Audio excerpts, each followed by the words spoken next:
Showtime. Okay. Thank you very much. We'll go ahead and call the North Stonington Board of Finance meeting to order. Today is the 7th of June. Present in the room are Gary Anino, Dan Smith, Amy Friend, Carl Johnston. Online are myself, Paul Simons, and Winona Burdine. Winona and Amy, both Sarah and Mike won't be at the meeting tonight. We like to seat you both. I don't anticipate any voting tonight, but one never knows. So if you're willing, you'll be seated tonight. Okay. With that said, first line item are public comments, if there are any in the room or online. I can't see the room, but I don't see any hands. Nothing in the room. Okay, moving on. Next line item is the budget postmortem. Just another opportunity for us to go over how the budget process went. If we're thinking some things that could be done better, some things that we didn't like, we could maybe improve upon. The referendum vote obviously went well. That was a piece of cake, but the process itself for the Board of Finance, it's always a challenge. The last couple of years seem to have gone through pretty smoothly, but we're always looking to try to make it better. One of the things I was thinking about in the back of my mind, if you don't mind, I'll go ahead and start, was how we fund non-town entities. You know, the Stonington Soup Kitchen, for example, other folks that are looking for support. The library is always a discussion. Just wanted to see what your thoughts were about how far do we go to support these very, very worthy causes on the wallets of our taxpayers, or if anybody had any thoughts about that. It concerns me a little bit, only because it's really not a town entity, but they are areas or departments or organizations that people really seem to have some appetite to support. General thoughts on that? I'm supportive in general, but what questions me, and it's really why I think number 5 is on the agenda. I don't understand why there isn't more of a checks and balances between the two. A request for funding is received, and we just write a check, and there's never any feedback as to where the money is actually utilized or how it's utilized. And we can get into it more on number 5, but it would be nice to understand how the funds that the town gives to non-town entities, non-town owned entities is actually utilized. Okay. Because if we're supporting their operating budget, that's problematic. You know, if we're supporting their capital, then it should be considered that. No, I'm with you. I mean, handling the day-to-day operations of these organizations that aren't town employees or town functions without any insight into books and how all those monies are spent, I think that's a reasonable question. So yeah, we'll dig into that some more on what we expect in number 5. Amy, go right ahead, please. Yeah, Paul, I would just want to state my agreement with Gary that I support the causes, many of them on my own, but we need to question how we go about putting taxpayer money towards different organizations in general, in the way that, you know, it seems like we do just give the okay to spend a lot of money, but we don't really get the feedback on paper where it goes to. When you have a business and you're operating, whether it's if you're a project manager, you're for like myself, I'm having, different funds coming in and out all day. And I have a receipt for every allowance that I let come out of our checkbook. And we know we can pinpoint, we can categorize, we know where every bit of a fund is being spent. So I think it's really important to have transparency. And if we really want to be transparent with the taxpayer, we really have to be better than being, I guess you can say, translucent, because we're approving funds, which may be all well and good, and we may agree with every part of where they're going. But in the end, the taxpayer never really gets that feedback. And I think in some way, we need to let them know where their money is going, how it's being used, rather than just saying, this organization, this department needs this. Because the only way that it seems like we're able to do that is through capital. We know that, we're funding a loader, we're funding another machine. The fire department has done a really great job this year with showing us exactly, itemizing each detail of many of their needs. But I would like to see more true transparency going forward. And it's not a matter of agreeing with something or not. It's just, if we're representing taxpayers, one, they need to show up so they know what's going on. But two, I have a hard time approving a lot of things just without really knowing an end game. So, sorry, that was a lot of words to say. No, that's okay. And I think we'll, like Gary was suggesting, we'll probably dig into it some more on number 5, but short of those types of things, what went well? What didn't go so well during this budget cycle? One thing came up about communication to the town people, but I really want to attack that during our tri-board when the 3 main departments are present. I know that we have signs on the corner. We have a note go out to the town for those who have signed up via the robocall from the town.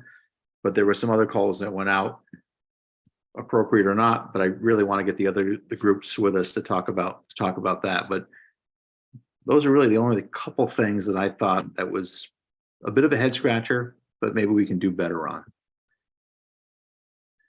Any other thoughts? I know Winona sitting in the shadows like I am. Well, I just have one more. Go ahead. It's short.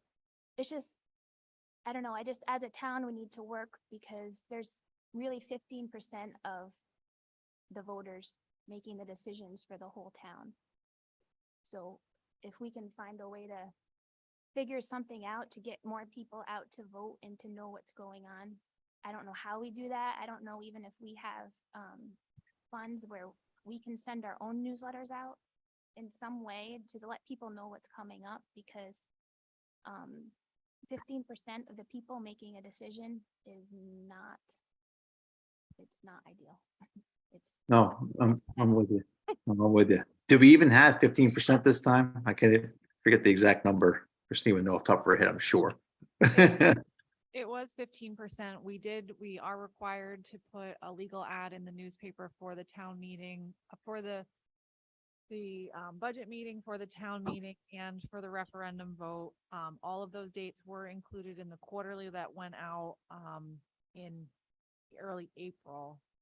But it's just a matter if there's going to be an additional mailer, we have to pay for the printing and for the postage on that. So Yeah, I gotcha. So it goes out in the paper. There's a digital component. There's physical signage. It's just people trying to get them to walk on down to the school to make a vote. So I know I would love to see 100% every time. It really tells you, what the town wants instead of just a select few making the calls. But it's a problem I think probably every town has. What else before we move on to capital planning? Any other thoughts about what went well, what went poorly? If not, I know that capital planning was something we want to talk about. I'm ready to move on to it if you guys are. Okay, great. Capital planning. You guys might remember that we had some discussion about this, and there was some, I'm going to pick on one person in the room to try to talk about his thoughts on that, since has some experience at it. But we know we have a capital gap and we need to fill it without, an uber amount of new taxes. But I guess I'll ask Gary to start on that and where we should go with this, and then we'll have a group discussion. Gary, please. I think the first thing we need to do is to set a process for the Board of Selectmen to follow as far as capital allocations for the town. In parallel, we need to set what's the appropriate capital allocation for the town's budget. But step one would be, it's June. We have 6 months to work until we embark on this process again. Now is when the selectmen should be working with the various factions about understanding what the capital needs are for the town and sort of creating a hierarchy as to what's needed now versus later, and building a 3 or a 5-year capital plan so we can levelize how much we spend each year. Okay. If we get a truck or two 1 year, that means we're not going to do much else, et cetera. But that process is, I don't think it's ours to define, but from what I understand, we need to say, we want to see a process around this so that part of the reason I think we had a low turnout on any of the Board of Finance meetings through the budget process is it's a bit of a root canal. Everybody's getting up and talking about their needs. If we can pull the capital needs out of it and do that in advance, where the selectmen come and say, this is our capital allocation for the year and this is how we plan to spend it. And then we move on to the operational. It's a much more streamlined process and the meetings can get right down to decision making, in my opinion. But how do we do that? Yeah, no, I gotcha. I know we do have a tri-board meeting coming up, and I want to keep leaning on that where all those folks should be present. So I think Christine, you did mention last meeting or a couple meetings ago that the Board of Selectmen knew this was a problem, not a problem, but knew this was something they had to sort out, and there was some plan to do that, or starting to build a framework of a plan. Yeah, I think we know that it's something that needs to get done in July, August, to have that well-defined plan so that we can send out the information to the groups like we normally do, but then have a better process of putting together the full 3 to 5 year plan and then having more of an equalized amount over each year so that we're not looking for big jumps. It's just a matter of getting to that for that first year, since we've been underfunding capital for the last at least 3 years. Yeah. Okay. And that's in the coming selectmen meetings in the next 4 to 6 weeks. Right now, we need to finish this year, so nothing will start, I don't think, until the July meetings. But July, August, we should be able to get the requests out to people so they can send us what their needs are in the same way that they have in the past, and then do a better job as the selectmen vetting it and putting together the full plan. So we can get the ask out there and then create the plan as people are putting together what their asks are, and then put everything together as a board. But I agree with you that should be discussed at the tri-board meeting that has been moved to the 24th. Okay. So from what I understand, it's within our power and it's within the expectation of this board that we set the policy for the town. So we lost Paul, but I'll keep talking because I know he can hear me. We should be able to say, Board of Selectmen, we want a formalized policy on capital planning for this budget cycle. We can set a policy to say that we will not accept any budget without the following this. We can reject the budget. I think you can set thresholds of percentages and those types of things, but I don't think the Board of Finance has the power to tell the Board of Selectmen that they have to create a policy. I don't think that's. Oh, we can With a- create. We set the We policy. could create our own policy. You can set Say- your own policy we can with set- percentages and things like that, yes, but We could create our own policy that basically states that, hey, you submit a budget, we expect this, and this is the level that we expect.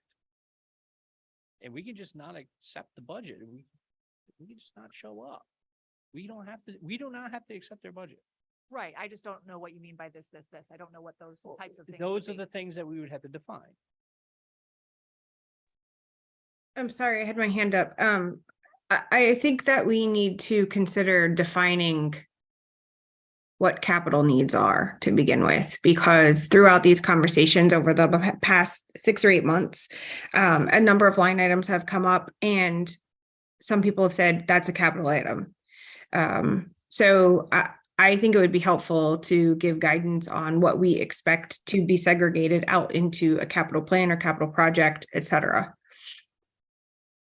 I think you're right, Winona. A lot of things have come to us as capital really aren't. capital is, to me, is a physical, tangible thing, a truck, a plow or something like that, not upkeep for a building. So I'm with you on that one. Yeah, and vice versa. There's been things that are not defined as capital that I think one could argue should be. So I'd like to see us start there, and I don't think we can enforce the Board of Selectmen to adopt our definition, but I think that we can include it as part of our policy. Yeah, okay. And there's also a fair amount of gray in the non-town. Sorry, Gary, your mic on? Yeah. Oh, There's a fair amount of gray in the non-town controlled entities that we allocate funds to that very well may be capital. I'm not sure we can capitalize them because they're not part of our infrastructure. So I know there was discussion about, well, if you do that, that means the budget's got to go up. That's not necessarily true. We need to go back and see what may have been considered. I'm capital. sorry, bud. Could you bring that microphone a little closer to you? Really? Yeah, it's hard. Okay. Thank you. No, please. You talked about, No, got to a good point there. I agree with what Winona was saying. There are items that may have been considered capital that technically aren't, and items that are or expense that should be capital. We need to really make sure we have a firm definition, and that's going to set the guidelines or the guideposts for this. Okay. I think you're going somewhere else, that just because we know we need capital doesn't necessarily mean we have to increase budgets accordingly. I mean, that money should come from somewhere. It should be funded mandates, right? We shouldn't have put a mandate out there that is not funded. And so we want to, without raising taxes a whole lot, there may have to be some more give and take, some taking from Peter to pay Paul, let's say. So, I also think, though, all that supportive. what we've seen in the past and even this year is that there are a number of line items in the budget that should or could be deemed capital items. So the budget itself, the bottom number is not going up. It's just moving it into the right bucket where it belongs, and so that it's allocated properly and managed properly. So there's some of that. And I think that that's Gary's point, in that we're not just talking about increasing the budget dollars as a whole. We're talking about making sure that we understand which category everything belongs in. Yep, sounds right to me. Okay, I think, again, that the tri-board meeting, it's going to be mine to chair, or ours to chair, Board of Finance to chair. There's really going to be two items, right? It's going to be the budget process and capital planning in my mind. So we'll be able to talk about this a lot more, and just keep the conversation going, because it is June, but before you know it, it's going to be November, and it's going to be too late. So we gotta let the Board of Selectmen do their work and let them know that we're here to help, and we're looking to support it. And when is the tri-board now? It's Monday, the 26th at 6:30. 26, okay. I misspoke. The 24th is the Saturday. That's the POCD visioning session, and also the community conversation for the 298 property and what to do now that the building's down. So we would encourage people to also attend those events. Okay.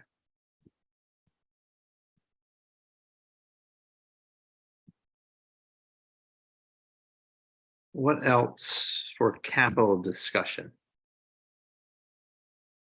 Feels like there's a lot there. And so I think we just have to remember our job as this board is just to, like Gary was saying, make sure we put the right project in the right bucket. And make sure that we say, all right, we are allowing, we should say 10% or 8% or however that much is. And we work with the boards to allocate the right funds at the right time. We shouldn't be moving the needle of saying, well, you should be doing this project to this project. We should be saying, all right, 8% or 10%, this is what you're allotted. You want to do this, this, and this. Well, you're at 15%. Sorry, you got to get below 10% or whatever that limit is, and work with them to make sure it goes in the right bucket for financing purposes or leasing purposes, or however they want to do it, or it coming out of undesignated fund. We just want to make sure that we don't become a policy-making board instead of being an oversight board. Okay. We only become a policy board, when we start imposing our will is when we have to, per state statute is when we have to get to a certain number for the budget. We don't like to do that. I think every single person on this board has said that we don't like to go in there and start cutting things, but when we have to get down to a certain number, we have to get down to a certain number. But for capital items, that's how I view it. Also, on the Board of Selectmen budget, Bob has said it, and I think everybody on that board has said it. The only way that they normally can cut to get to a certain mill rate is capital. So, like Gary was saying, it'd be nice to be able to get all this stuff worked out ahead of time. It makes their job and our job a lot easier during budget season because there's not a lot of fat left after you take out capital. If they're allowed per policy to hit 10%, they hit 10%, really, we can't do anything with it.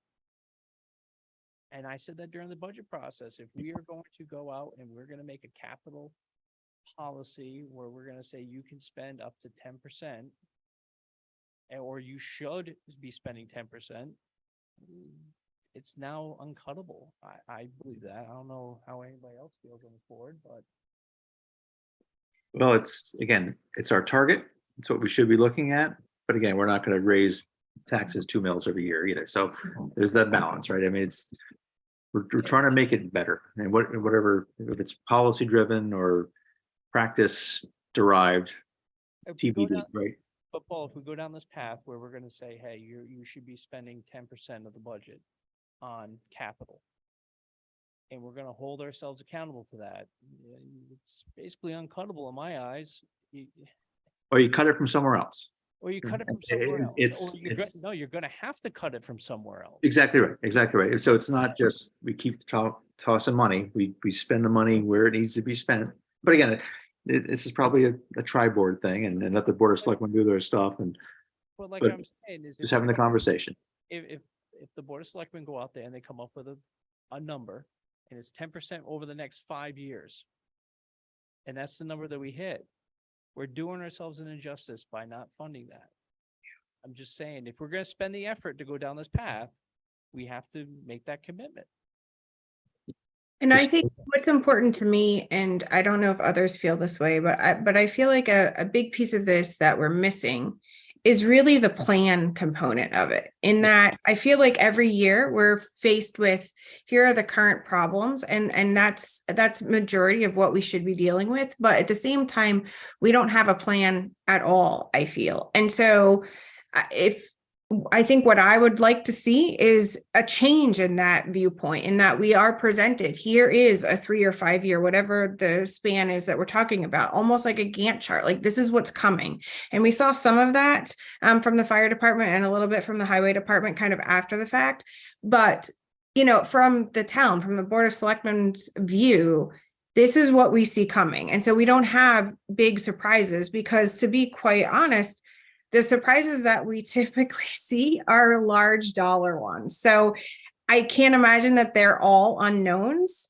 Those departments should be asked and should be accountable for coming up with their own 3 to 5 year plan that gets rolled up into one from the Board of Selectmen. And to me, that's what I think is as important as just the capital planning in itself, in that we need to have a better plan. We need to really get to the root of it. No, I think that's exactly right. We didn't know what's the problem statement, right? Do we need $1 million in capital, or is it $10 million in capital over some continuum? So yeah, you're right. And that's the work that I think the selectmen will have to do. Let me ask one question to this board. What is your appetite for one-time capital purchases from our undesignated fund? How much heartburn does that give folks in the room and online? To set up the fund or every time?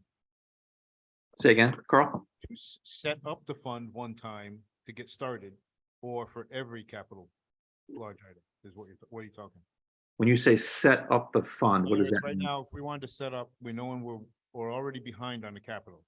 So if you want to hit that fund for one chunk to get us started, so we have a balance to start with, and then we do your 10% out, I think I'm on with that.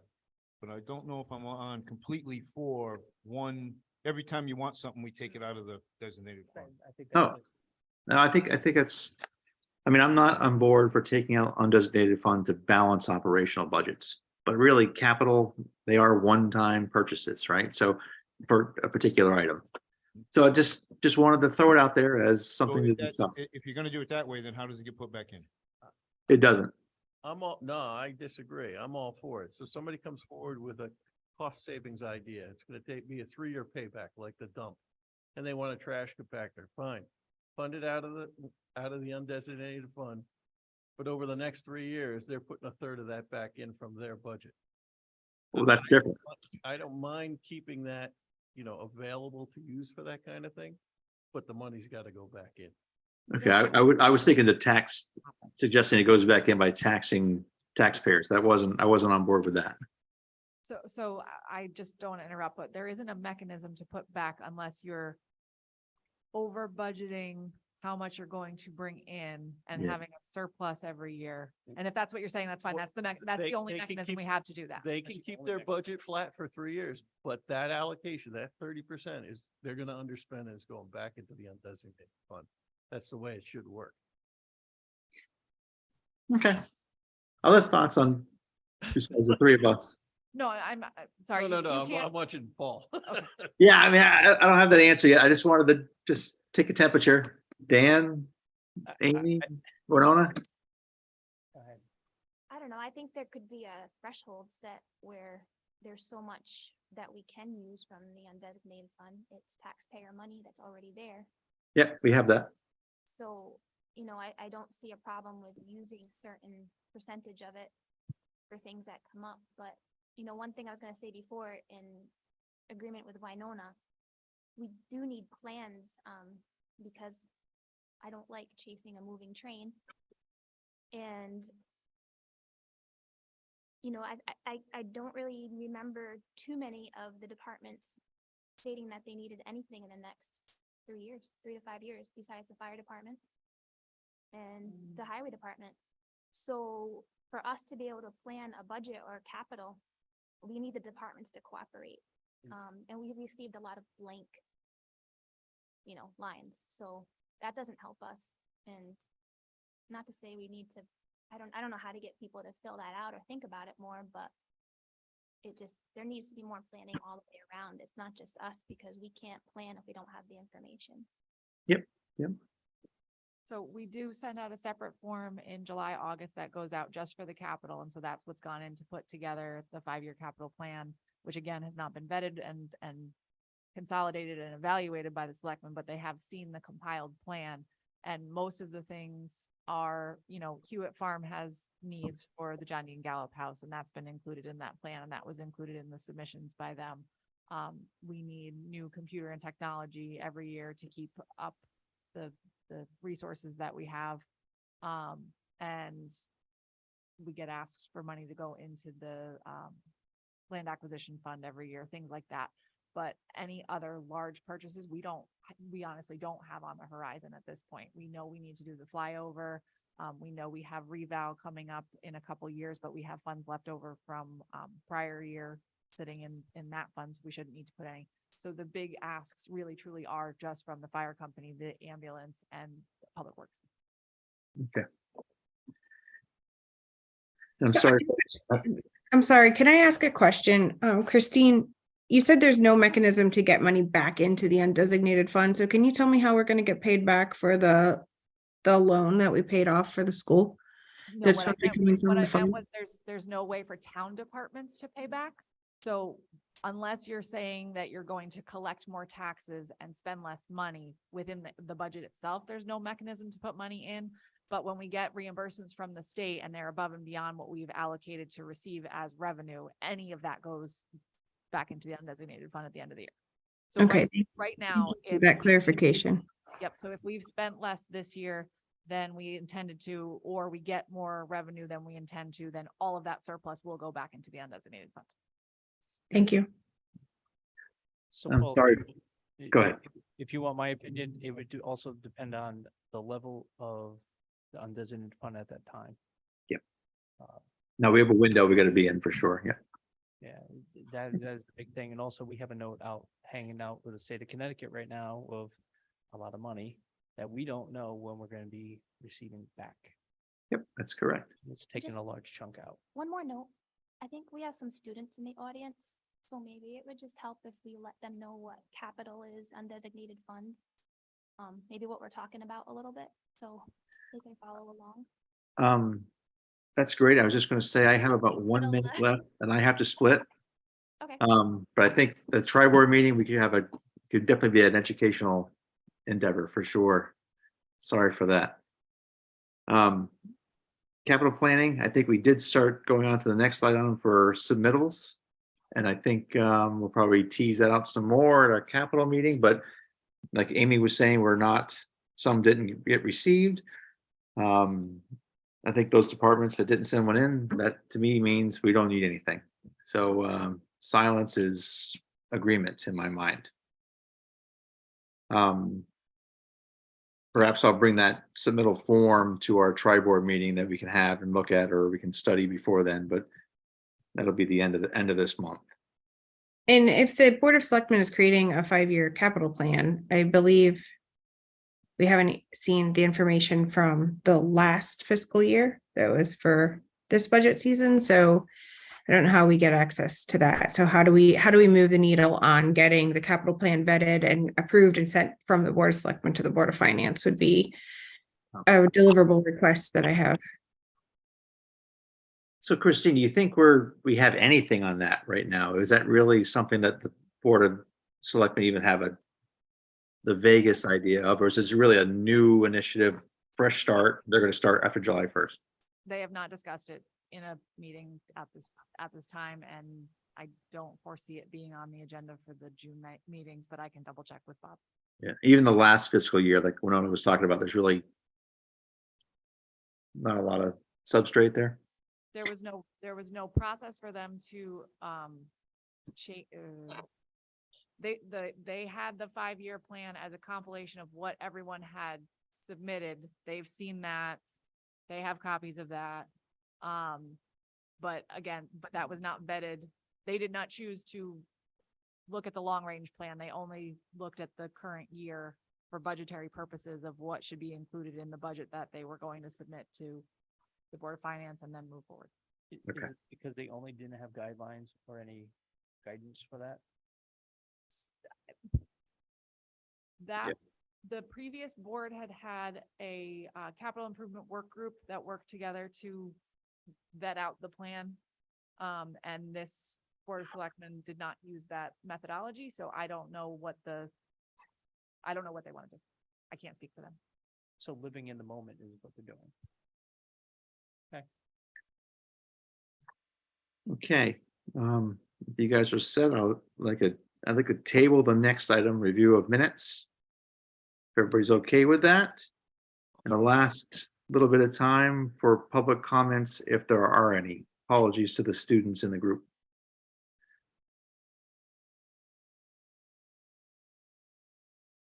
Not seeing anyone online. You guys seeing anybody in the audience? Oh, Gary has a comment. No, Oh. I Oh. was coiled spring, ready to make a motion. to No adjourn. public comment. Okay, next item is adjournment. Do I have a motion? Motion. Second. All in favor? Anyway, bye-bye. Thank you. See you on the 26th. I don't think we have one between now and then. Is that right, Christine? I Yes. you have the 21st at 7:00, Oh, which is great. also the graduation. On the 21st? Yes. Oh, we'll probably have to cancel that one. Okay. Stay tuned. Thank you all. Apologies for cutting it short, but